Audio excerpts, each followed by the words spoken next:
Genesis. क्या पढ़ने जा रहे हैं बोलो? अंड जनन। ठीक है, इससे पहले भी स्पर्मेटोजेनेसिस पढ़ा था, वही इसके लिए जनरल बात यह है, ओवेरी यानी अंडाशय में होता है। इसमें भी 3 फेज होती है। नंबर 1 वही multiplication phase, number 2 growth phase, number 3 maturation phase. बस आपको डिफरेंस देखना है क्या चीज का है। ठीक है, प्रावस्थाओं का नाम तो वही रहेगा, गुणन प्रावस्था, वृद्धि प्रावस्था, ठीक है, और परिपक्व नवावस्था। ओके, और परिपक्वन प्रावस्था। अच्छा, अगर हम यहाँ पर क्या देखें, प्रोसेस ऑफ जेनेसिस, अंड जनन की प्रक्रिया देखें तो वही ओवेरी के अंदर जर्मिनल क्यूबॉइडल सेल। बोलो, मैंने कहा जर्मिनल,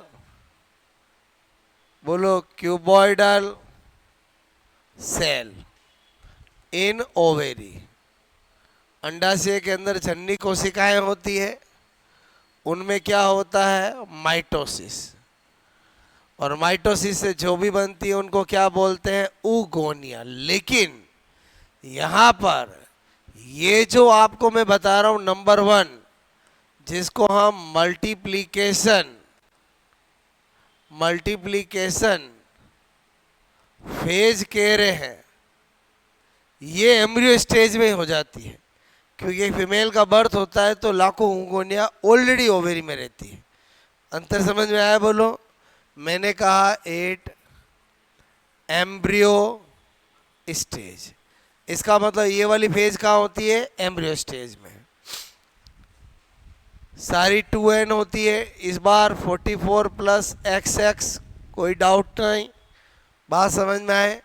एक्चुअली फीमेल में चॉइस होती ही नहीं है।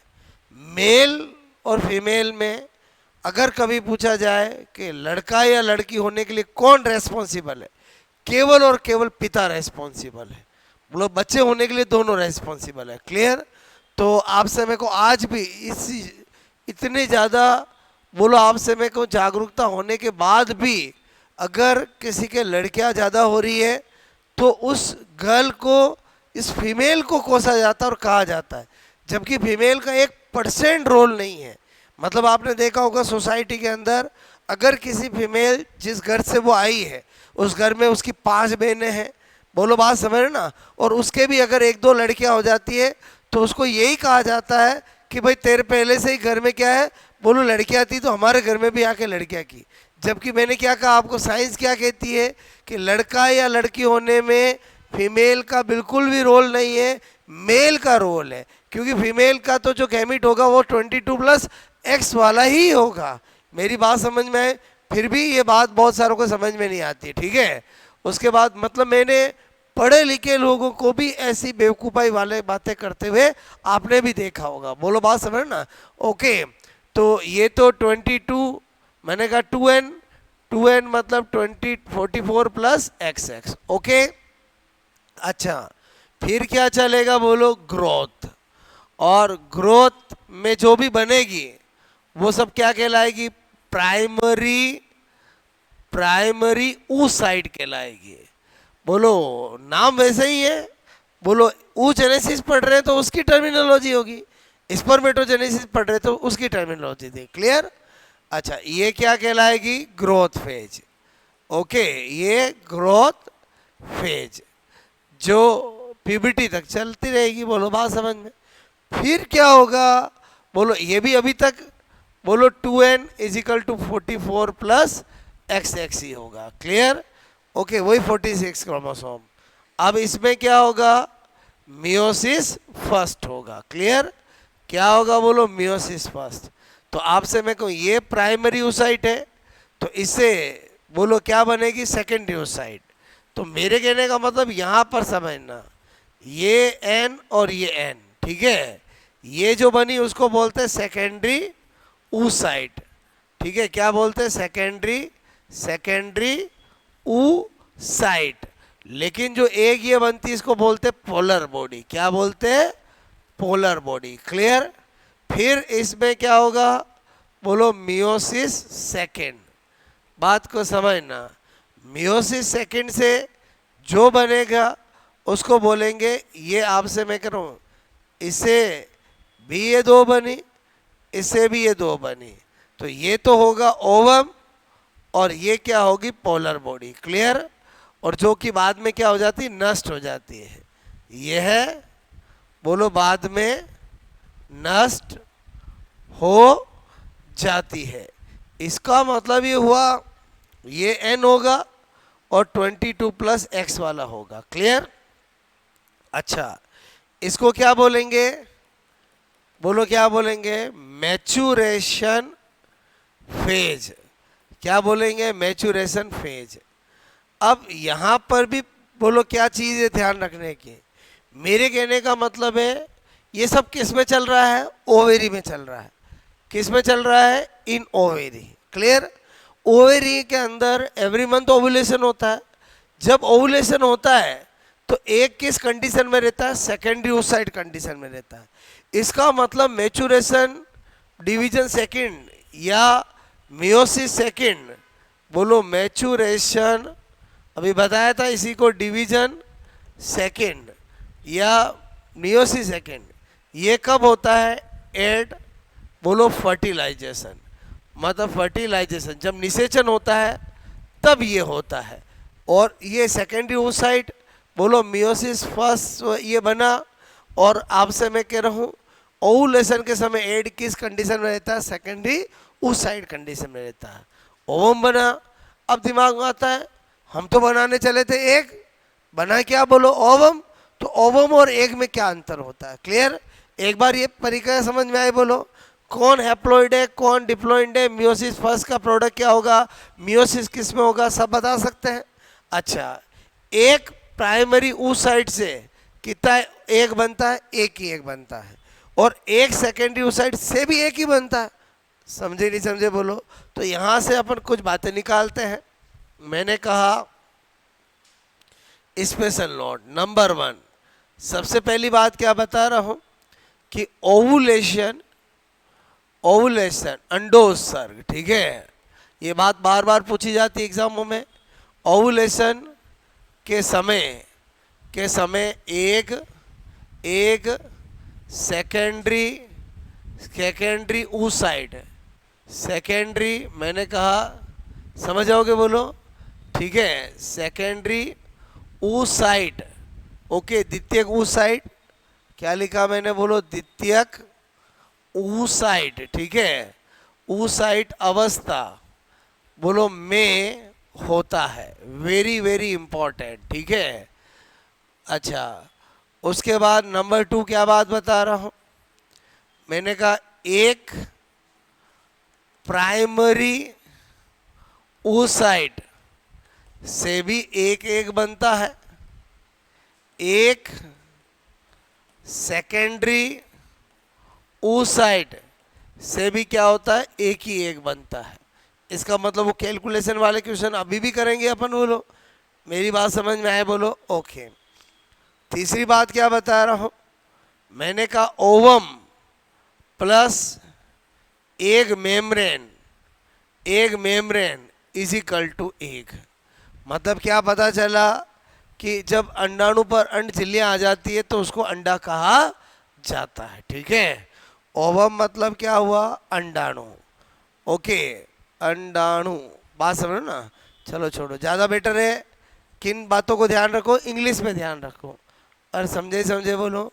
ठीक है, तो मेरे कहने का मतलब है यहाँ मेरी बात समझ में इंग्लिश में इसलिए इस एम्ब्रियोलॉजी में क्या है, बोलो हिंदी में आप बहुत गड़बड़ कर सकते हो। जैसे युग्मक और युग्मनज दोनों बहुत अलग है। युग्मक यानी गैमीट होता है और युग्मनज मतलब जाइगोट होता है।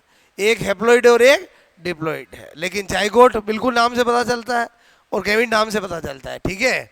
तो यहाँ पर मैंने ये बताया, समझ में आया बोलो? अच्छा, तो यहाँ तक कहानी समझ में आई बोलो आपको? उसके आगे कहानी बढ़ाएंगे, पहले आप एक बार ये नोट करो, ठीक है।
ठीक है,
ठीक है,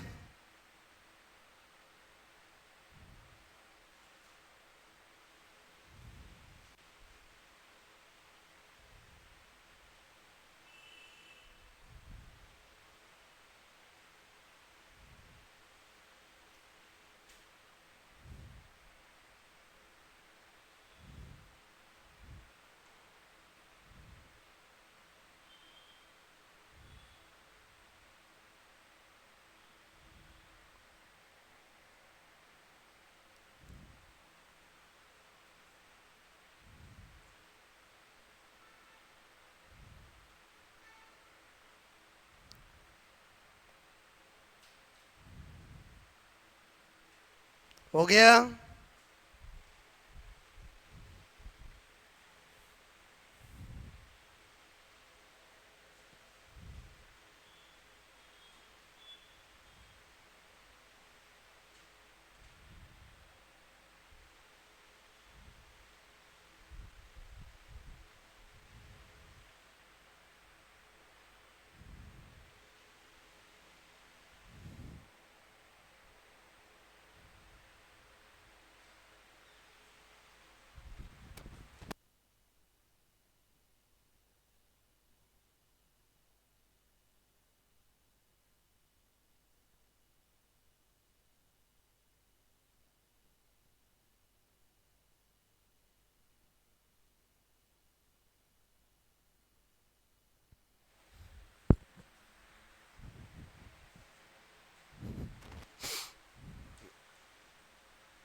ठीक है, स्पेशल नोट नंबर 4।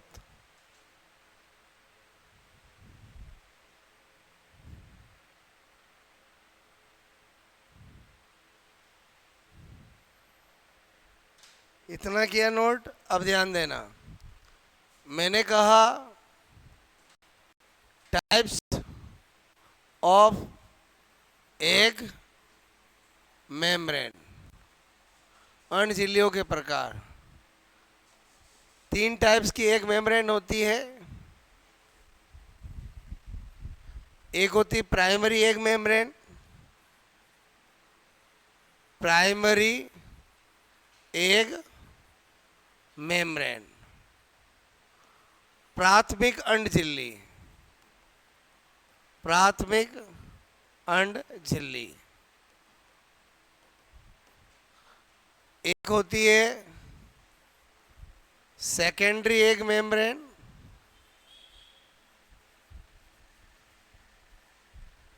द्वितीयक अंड झिल्ली। इनका मीनिंग फिक्स है, किसको प्राइमरी बोलेंगे, किसको सेकेंडरी बोलेंगे। और एक क्या है बोलो, टर्सरी एग मेम्ब्रेन, बोले तो तृतीयक अंड झिल्ली।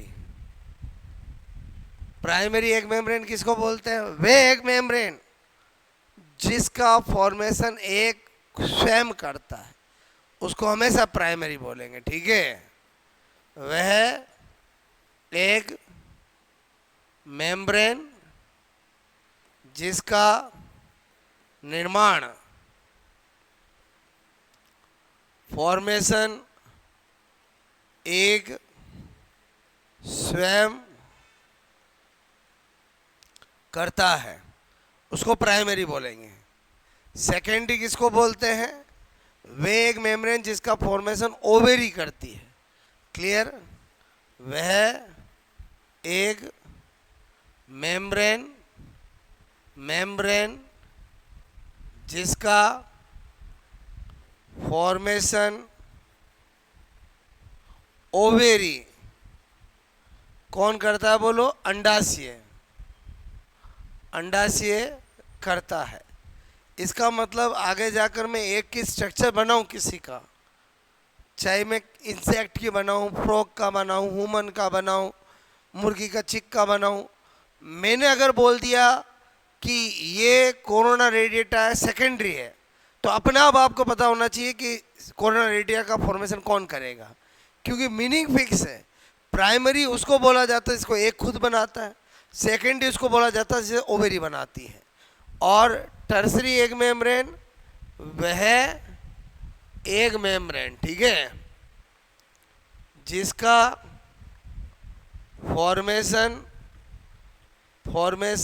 ओविडक्ट, ओविडक्ट बोलूं या फेलोपियन ट्यूब बोलूं एक ही बात है, ओविडक्ट, ठीक है, फेलोपियन ट्यूब द्वारा किया जाता है। अब ये तो मीनिंग बताया मैंने आपको, क्लियर। स्पेशल नोट नंबर 5 देखना, यहां पर लिखा मैंने कॉम्बिनेशन ऑफ एग मेम्ब्रेन, अंड झिल्लियों का संयोजन, ठीक है। बोलो, मैंने कहा अंड झिल्लियों का संयोजन। अगर कॉम्बिनेशन की बात करें तो अगर हम सोचे कॉम्बिनेशन क्या क्या हो सकते हैं, तो मैंने कहा number 1 primary plus secondary egg membrane, एक कॉम्बिनेशन ये हो सकता है। Primary plus tertiary egg membrane ये हो सकता है।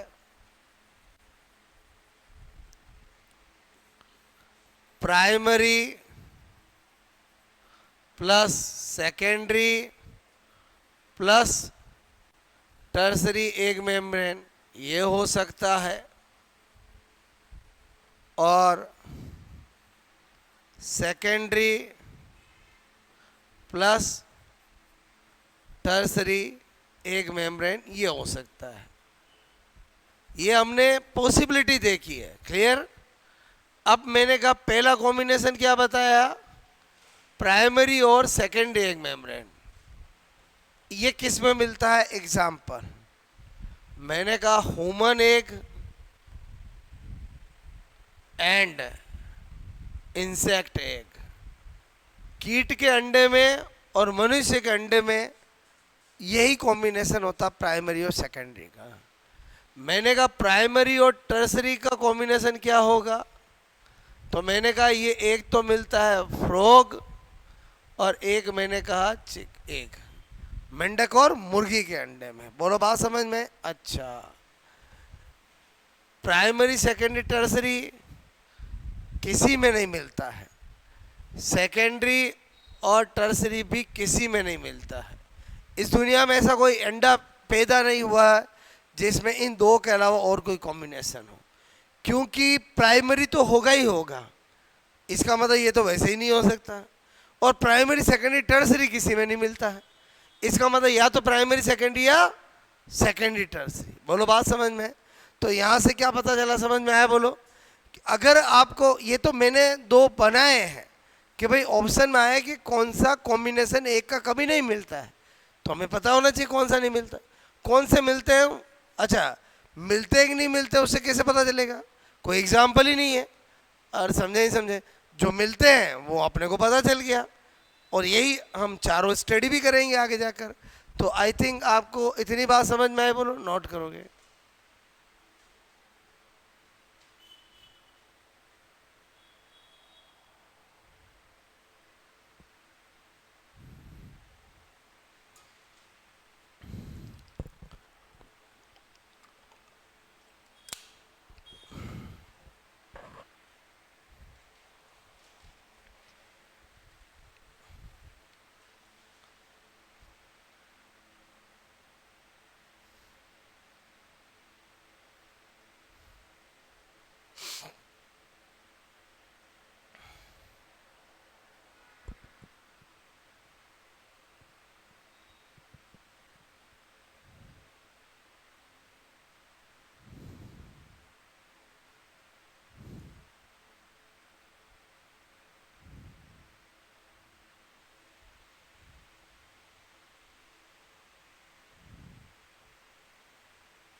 ओके, किया ये नोट?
यहाँ तक कहानी समझ में आई? बोलो आपको ठीक है? तो मैंने कहा आपको दोनों मिलाकर क्वेश्चन अगर एग्जाम में आते हैं कि 400 sperm, sorry 200 sperm and 200 egg बनाने के लिए क्रम से कितनी प्राइमरी स्पर्मेटोसाइट तथा कितनी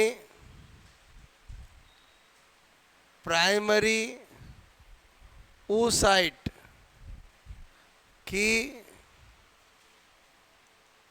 आवश्यकता होगी। क्वेश्चन समझ में आया? बोलो।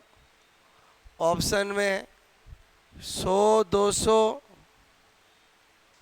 50, 100, 50, 200,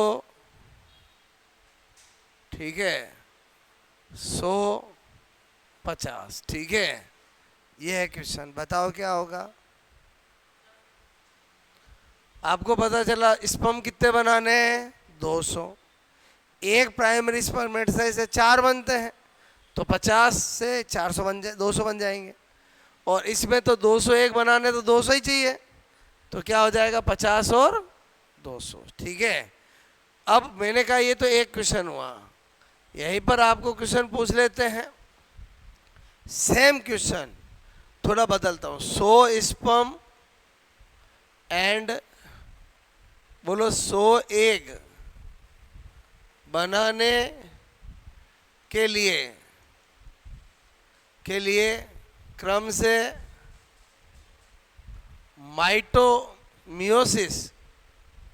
मियोसिस डिवीजन बोलो आप सब चाहिए। समझ गए? बोलो। पहला ऑप्शन 100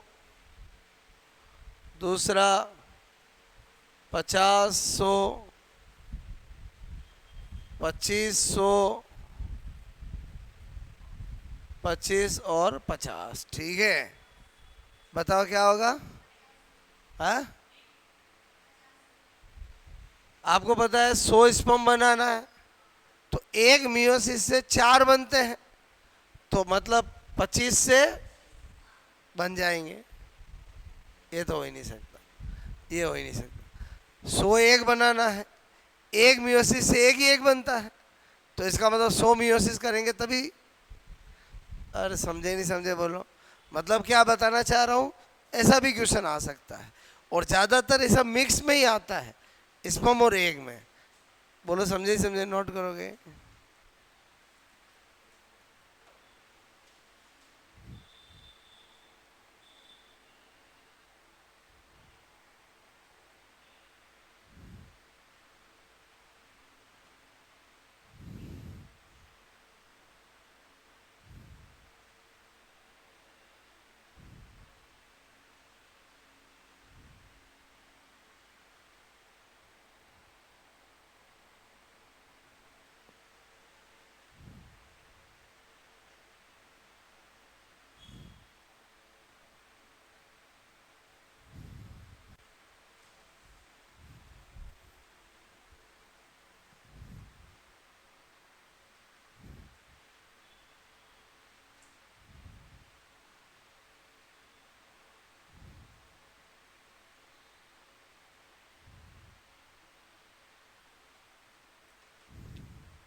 आई बात समझ में?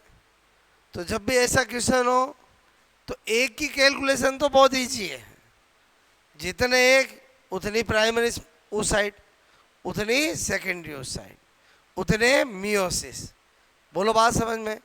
बोलो थोड़ा सा स्पर्म का ध्यान रखना है कि प्राइमरी स्पर्मेटोसाइट से पूछ रहे हैं, सेकेंडरी स्पर्मेटोसाइट से पूछ रहे हैं, क्या पूछ रहे हैं? बोलो बात समझो ना, उसमें थोड़ा ध्यान रखना है। बाकी एक तो बहुत ईजी है, बोलो बात समझो ना। ठीक है, यहाँ तक कहानी समझ में आए? अब क्या होता है कि हमने बोलो oogenesis का प्रोडक्ट क्या बनाया? एग बनाया। तो अब ह्यूमन का एग तो हम बहुत इजीली जानते हैं, लेकिन हमें यहाँ एम्ब्रियोलॉजी में पूरा एनिमल किंगडम भी टच करना पड़ता है। तो इसका मतलब हुआ हमें क्या पढ़ना पड़ता है? पहले क्लासिफिकेशन ऑफ एग पढ़ना पड़ता है, अलग अलग बेसिस पे, on the basis of amount of yolk, yolk की मात्रा के आधार पर, alecithal, microlecithal, mesolecithal, megalecithal. Megalecithal कोई पॉलीलेसिथल, मैक्रोलेसिथल भी बोलते हैं। इनकी क्या स्ट्रक्चर होती है, क्या एग्जाम्पल होते हैं। फिर हमें पढ़ना पड़ता है on the basis of distribution of yolk, yolk के वितरण के आधार पर, आइसोलेसिथल, मॉडरेटली टीलोलेसिथल, डिस्कोइडल और सेंट्रोलेसिथल। जब हम, क्योंकि ये बनाएंगे, ये पढ़ेंगे, तो ही आगे कहानी समझ में आएगी। जब हम ब्लास्टूला, टाइप्स ऑफ ब्लास्टूला, गेस्टूला, सब कुछ इस बेस पे ही बेस्ड है। बात समझ। इसी तरह से फिर एक और क्लासिफिकेशन, क्लीडोइक और नॉन क्लीडोइक, यानी on the basis of presence of cell, कवच के आधार, उपस्थिति और अनुपस्थिति के आधार पर, क्लीडोइक और नॉन क्लीडोइक। मतलब ये हमें पहले पढ़ना पड़ता है, जिसको हम क्या टाइटल देते हैं, क्लासिफिकेशन ऑफ एग या टाइप्स ऑफ एग, अलग अलग बेसिस पे। जब ये पढ़ लेते हैं तो हमें स्ट्रक्चर ऑफ एग पढ़ना पड़ता है। और 4 स्ट्रक्चर हम पढ़ते हैं जो आप बोलो बीएससी किताबों में पढ़ी है, एक मुर्गी की, एक फ्रॉग की, एक बोलो इंसेक्ट की, और एक ह्यूमन की। बोलो बात समझ में। इन चारों की एक की स्ट्रक्चर जानते समय हमारा क्या ध्यान रहेगा कि जब हम ह्यूमन पढ़ रहे हैं तो प्राइमरी और सेकेंडरी का कॉम्बिनेशन है, तो प्राइमरी का नाम क्या है, सेकेंडरी का नाम क्या है। जब फ्रॉग की एक की स्ट्रक्चर पढ़ रहे हैं तो हमें किस बात का ध्यान देना है कि फ्रॉग के एक में जब बोलो आपका प्राइमरी और टर्सरी का कॉम्बिनेशन है, तो प्राइमरी का नाम क्या है और टर्सरी का नाम क्या है। जब हम मुर्गी का पढ़ रहे हैं तो उसमें भी प्राइमरी और टर्सरी का कॉम्बिनेशन है, तो प्राइमरी का नाम क्या है और टर्सरी का नाम क्या है। इंसेक्ट का पढ़ते हैं तो उसमें प्राइमरी सेकेंडरी का कॉम्बिनेशन है, प्राइमरी का नाम क्या है और सेकेंडरी का नाम क्या है। मेरी बात समझ में है। ये पूरा हम कल बेस बनाएंगे तो आगे कहानी चलेगी। पूरा एम्ब्रियोलॉजी कनेक्ट है।